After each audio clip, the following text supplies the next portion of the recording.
في إطار المجهودات المركزة والمتواصلة في ملاحقة وتفكيك شبكات التهريب، تمكن أفراد المجموعة الإقليمية للدرك الوطني بأم بواقي من وضع حد لشبكة إجرامية خطيرة مختصة في تهريب أجهزة الاتصال اللاسلكية.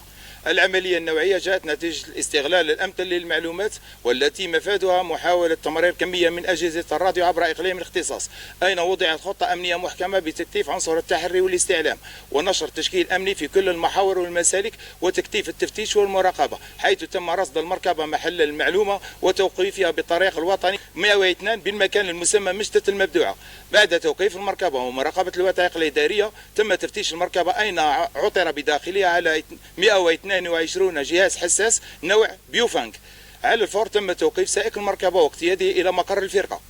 بعد التحري معه تم توقيف شخص آخر ينحدر من ولاية الجزائر العاصمة، واللذان تتراوح أعمارهما من 21 سنة إلى 42 سنة. بعد استكمال الإجراءات القانونية سيتم تقديم المشتبه فيهما أمام نيابة الجمهورية لدى محكمة أم البواقي، فيما تسلم المحجوزات إلى المصالح المعنية.